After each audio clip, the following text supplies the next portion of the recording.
say it, okay? No salary is worth this workplace drama. Can't put a price on that, all right?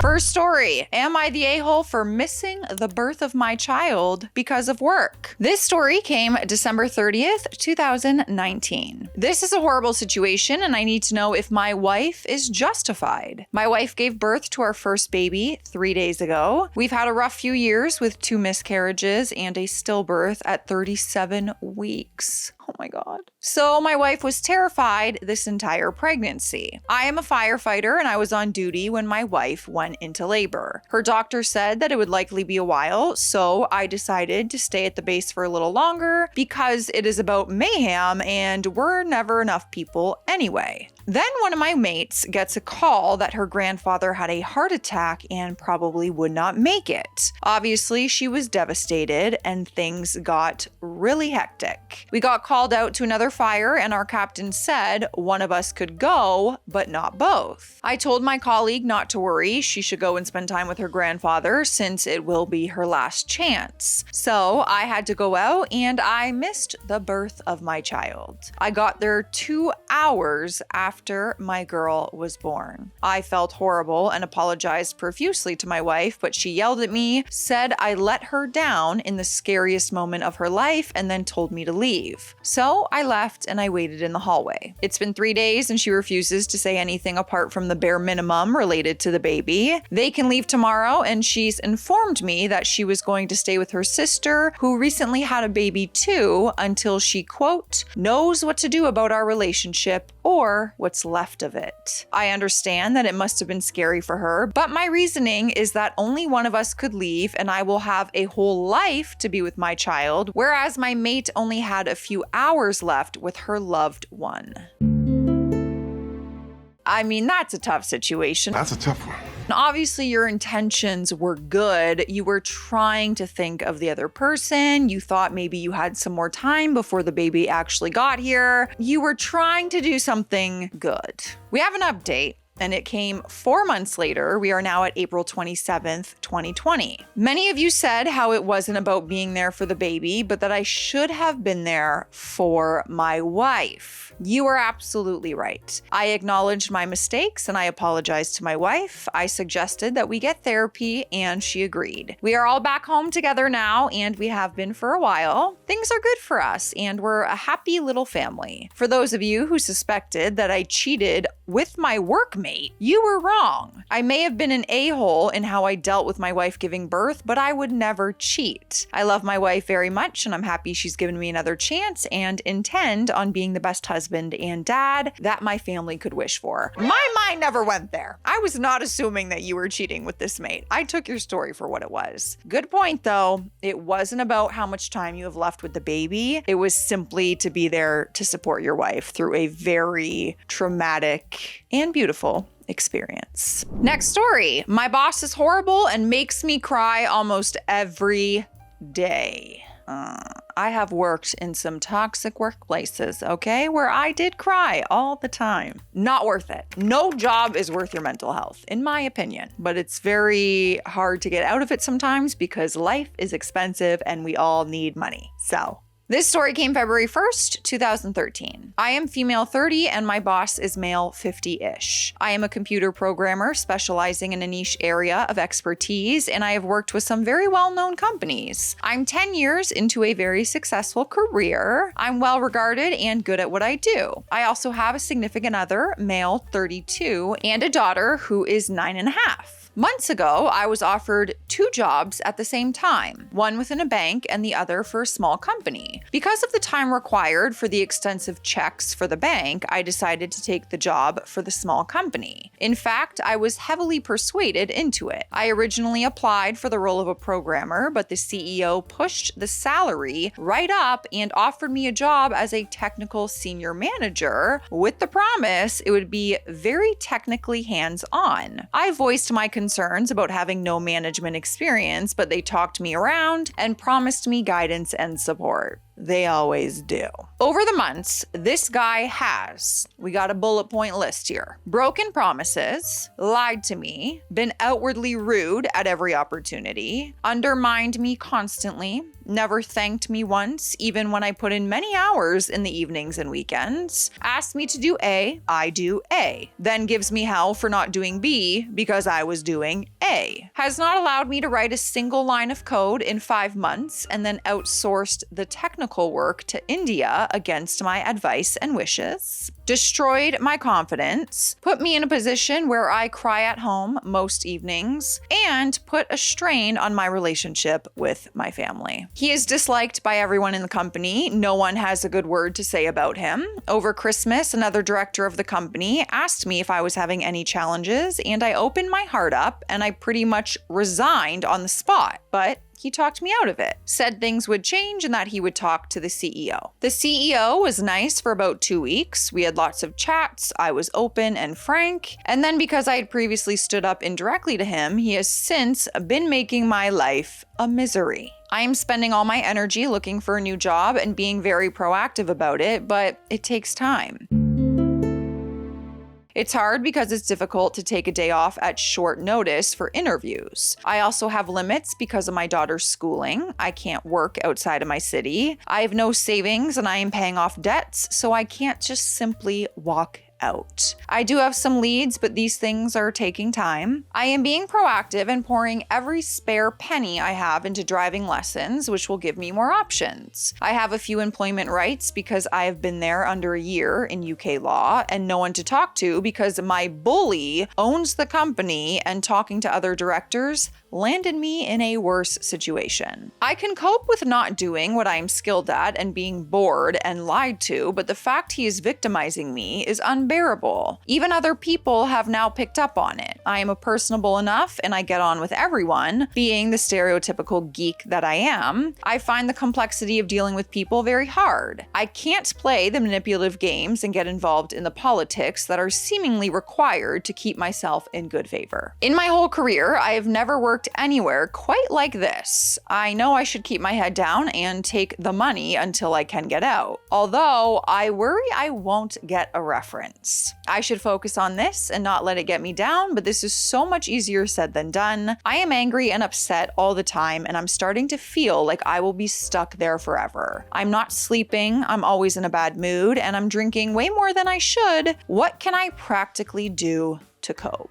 Awful. Going to work every day because we have to in this lifetime, and it being something or an environment that's miserable and makes you so unhappy is probably one of the worst feelings. I've had a few jobs in the past where I would cry going to work every day. Next update, it came 5 weeks later. We are at March 15th, 2013. Let's cross our fingers that she got out of there. I posted about a month ago asking how I could cope with my horrible boss. I had a job interview, but it wasn't quite right, so I decided to stick it out a bit longer while waiting for something awesome to come up elsewhere. In the meantime, I've kept my head down and worked hard. I have just completed a project that was developed today. No recognition, of course, but it's been interesting work from my perspective. I've been going for interviews, and finally I got offered an amazing local freelance contract. The paperwork came through today. In order to start, my first day must be the 2nd of April due to the nature of work. I thought this would be cool as I'm on probationary in my current role and was sure that I had read in my contract I could leave on a week's notice. I had a look at my contract today. I was wrong. It clearly states that while in probationary, my company can get rid of me on 4 weeks' notice,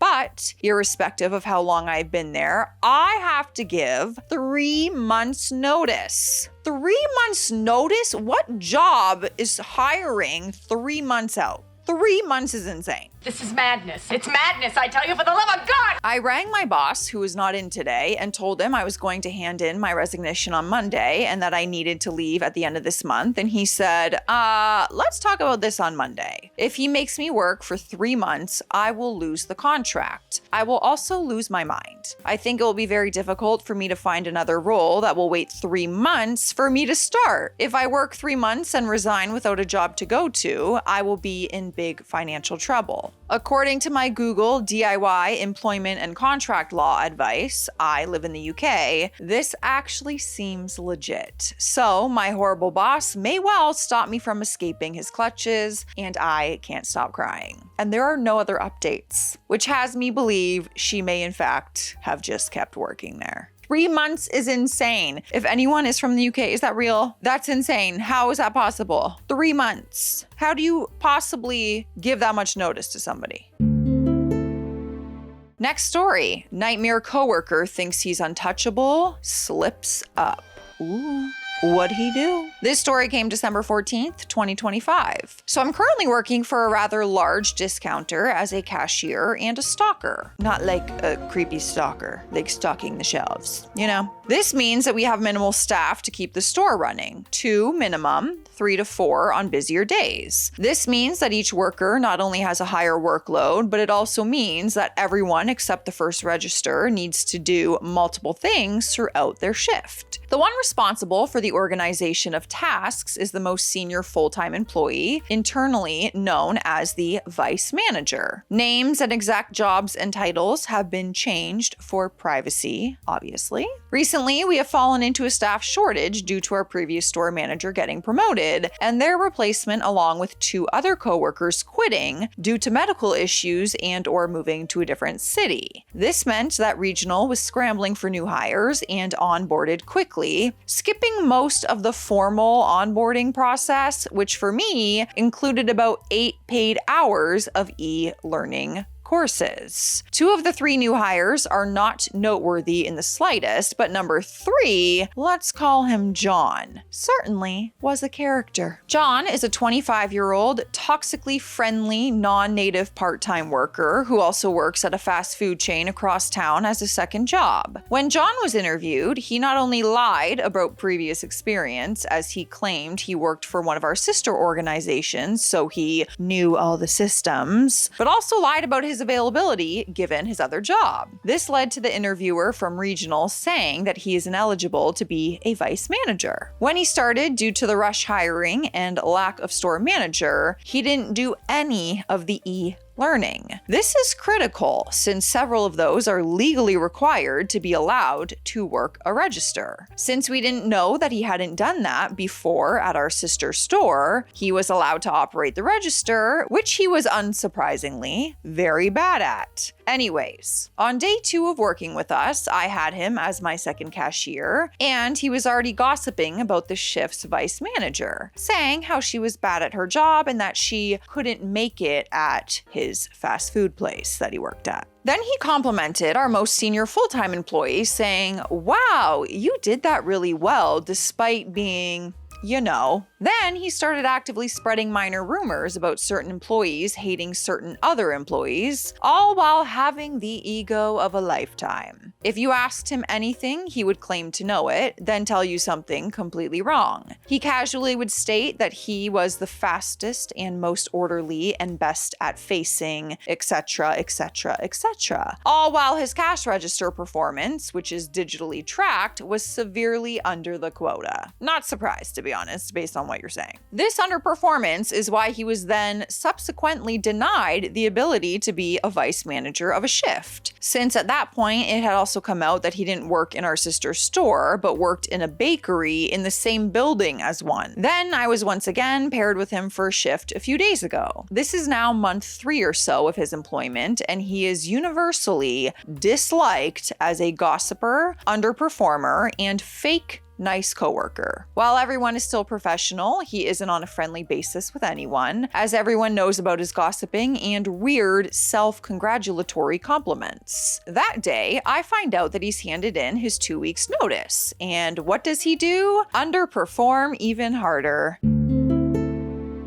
At one point during the day, his register crashes. When this happens, that register is out of commission for a good 10 minutes due to the automatic reboot sequence. The current vice manager then came to the register to see what's up and initiated the restart. I tell him, "You could go outside and put the carts in the pen. They've been messy for a few weeks now." To which he responds, not to me, but to the vice manager, "This dude doesn't have shite to say here." To which the vice manager responded, "It's still a good idea. Come on, let's go outside. At this point, they had a talk outside that I did not witness, but did get a transcript of it later. Here it is. The two people in our scene today are going to be John and Vice Manager. John said, "This clown doesn't have shite to say here. I'm practically doing your job." The manager?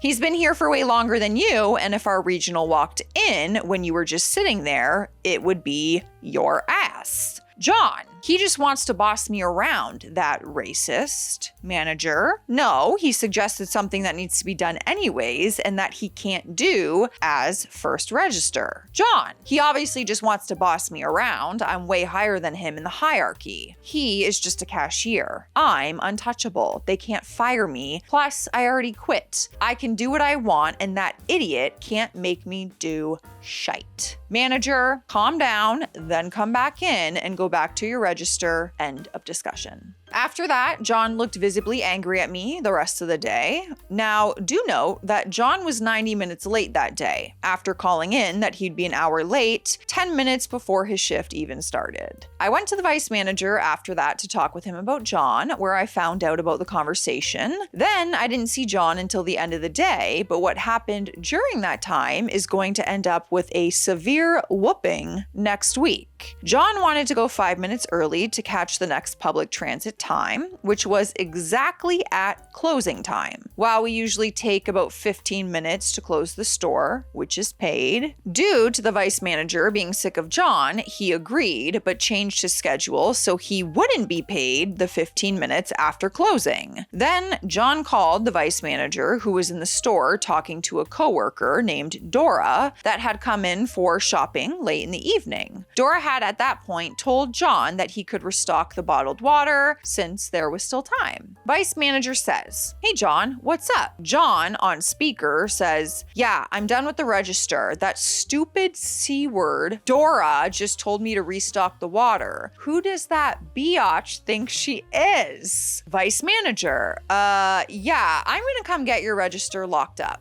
Be right there." Now, obviously Dora heard that, of course, because he was on speakerphone. She didn't say anything, so John didn't know that she heard, but told the VM that she would stay after to talk to him. I don't think I've heard any coworker use any curse words or insults ever, so this is a major out of bounds. During close, she asked us if we were okay with being listed as witnesses, to which we agreed, and she said that next Monday, so in a few hours, she would be contacting corporate to see if she can make him exit a little faster and on fire. This is getting interesting. And don't you worry, it does not stop there. We have the update, and it came December 29th, 2025. They made it through the holidays. So after that incident, Dora went to the regional manager to report this. This isn't the first report about John, given his track record as incapable, but it was the last, though that's not quite correct, but I'll get to that later. Now, as mentioned in the other post, our atmosphere is very friendly, and even mild insults towards coworkers would get you a talking to, so this behavior was phenomenally out of line, especially to an off-duty vice manager. Dora is also a vice manager. You left that minor detail out. Even worse, to call a vice manager the C word? Diabolical. Though I don't know the full story, from what I could gather, several from the upper brass came to our store to talk to our store manager, Dora, and John one by one, with 3 corporate members each. Dora said that they meticulously went through the event with her, but seemed generally pretty unfazed in their expressions. The store manager said that they asked about how much I trust you, Dora and a few others, then looked around the store like the Inquisition and left. No idea why they came. Inspection isn't for another 3 weeks at least. Now, this Monday, I look at the work schedule and John is just completely gone. Not even a listing with no hours, he was just completely removed. Since I was heading that way anyway for shopping, I hopped in and I asked that day's vice manager, who said, no idea. They usually don't leave until at least a month after their last day. And the store manager said, I don't think I can tell you what I know. If you want to know, go ask Claire. Now, Claire is our regional manager, who we are on quite good terms with. So we're going to ask Claire, obviously, because we want to know. So I hit up Claire after getting back. Hey Claire, hey, what's up? I thought you were off until the 3rd. Yeah, I am. I just wanted to ask something a little off the record. Okay, let's see what I can do for you. So just out of curiosity, what happened to John? He's not on the timetable anymore and I haven't seen any goodbyes. Claire said, oh yeah, John. John is about as close to super fired as possible. After Dora called the HR director, HR sent out some guys to check up on things and John was stealing stuff. Not much, at least not much that we can prove, but enough to fire him on the spot. His personnel file is also marked with do not hire and do not recommend, so I doubt he'll ever get a job with any company that we're working with. Me, they can do that? Claire, apparently, I don't know that much. Anyways, anything other than that? So yeah, John is super fired. Sadly, no epic battle. Some of you have attempted to guess where I work, though none of you were correct. Given John is also likely blocked from working for our suppliers, I think a good 500,000 jobs are forever out of John's reach. And most discounters call around to other brands to see if a person is a no-no, so at least there's that. All right, so it's not even about John being an a-hole. John was a thief. That should really be the title of the story, but what a plot twist. It's Hydration Station. Y'all know the rules. You gotta drink some water today, okay? You need it, all right? Do it for me. Do it for me. If you're not gonna do it for you, do it for me. Cheers. If you missed it, we're playing some new games over on my second channel. We played a game called Crime or Dime, which was really fun. And I have another one coming out this week. I'm doing 2 full videos on that channel called Cute or Cringe, but I don't want to tell you what we're gonna decide on. But it's really fun. If you guys want to play and you want to see more behind the scenes of my life and vlogs and funny videos, make sure you subscribe. It's linked in every video description down below. We're close to 13K, which is so nice and so kind. That's all. Goodbye. Next story, entitled Older Coworker Puts Her Name on Everything, Including the Water. Oh, it sounds like we got a Karen. It has been a while since I have read some Karen stuff. Should I bring the Karen stories back? Yes, please. Let me know.